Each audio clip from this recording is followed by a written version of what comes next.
Chapter 3, Zoom Call from Hell. There's a line in Tatum's letter near the end that really stands out. She writes, "You did your dirtiest work over the phone or in person, where no one could trace it." And it's true that no one knows what phone calls between Tatum and Brower were like, except for the two of them. But as fortune would have it, there is an audio recording of a Zoom call between Elena Brower and someone she is coaching, but without consent, which I'll explain in a moment.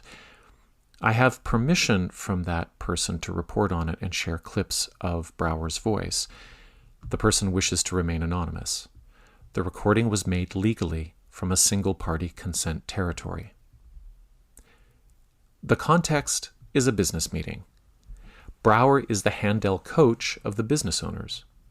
The owners have asked Brower to intervene in a labor dispute between them and the person who recorded the call. I'll call them the employee.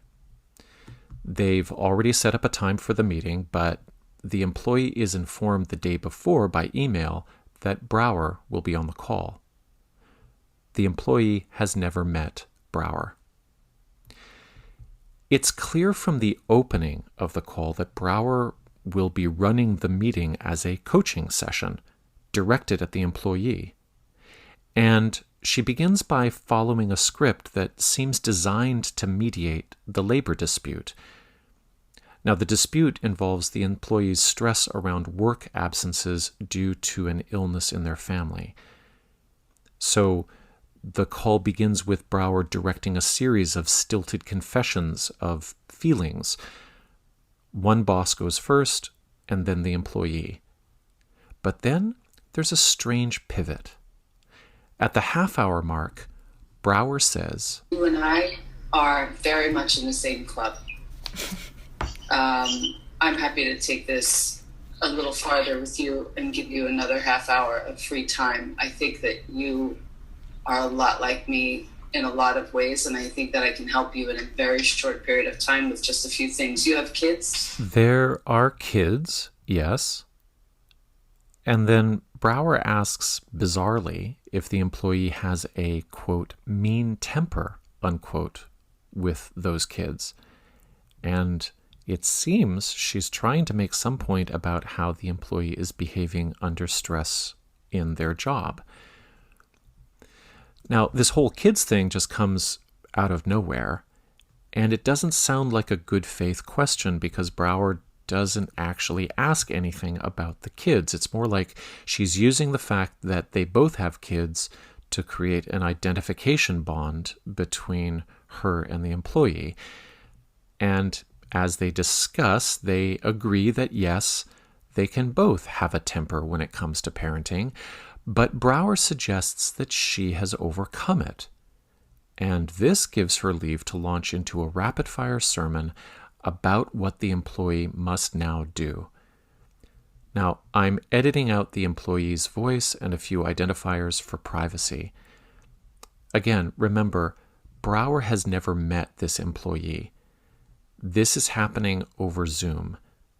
Here's Brower. "I am going to walk you through this whole thing. I expected not to like you at all. But I'm going to tell you that you're me. I'm proud of you. One, you're going to start a regular meditation practice, for real. No fucking around." Okay, I just have to, sound of screeching brakes here, stop for a moment. I have to take an editorial detour because you are me? As someone with 2 psychotherapists in my family, I know enough to know that this is totally ignorant and unethical bullshit.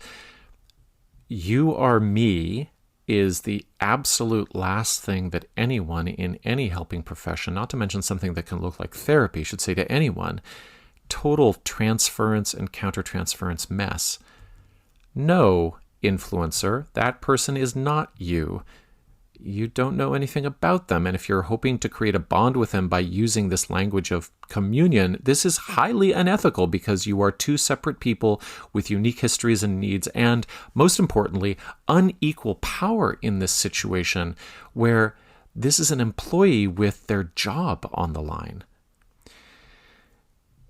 You know, when I heard this, I wondered where it came from. It sounded familiar to me, this "you are me" bullshit. I'm sure it shows up in all sorts of pseudotherapies, but where I'm familiar with it is from the insane book that directed the second cult that I was in.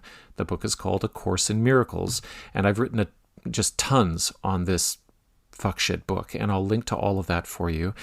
Now, I don't know whether Brower was actively reading that book or just under the influence of the big Course in Miracles promoter, Gabby Bernstein, whose huge digital spiritual junkie program Brower is an affiliate for. But A Course in Miracles as a networking tool is built on the principle of people teaching each other, but in this really narcissistic way.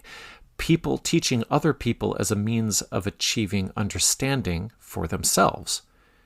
Now, to give a taste of how this is all reasoned out, I'm going to go right to the source here and read the opening of the section called A Manual for Teachers. This is in A Course in Miracles. It says, quote, "The role of teaching and learning is actually reversed in the thinking of the world. The reversal is characteristic. It seems as if the teacher and the learner are separated, the teacher giving something to the learner rather than to himself. Further, the act of teaching is regarded as a special activity in which one engages only a relatively small proportion of one's time. The Course, on the other hand, emphasizes that to teach is to learn, so that teacher and learner are the same. It also emphasizes that teaching is a constant process. It goes on every moment of the day and continues into sleeping thoughts as well. To teach is to demonstrate. There are only two thought systems, and you demonstrate that you believe one or the other is true all the time. From your demonstration, others learn, and so do you. The question is not whether you will teach, for in that there is no choice.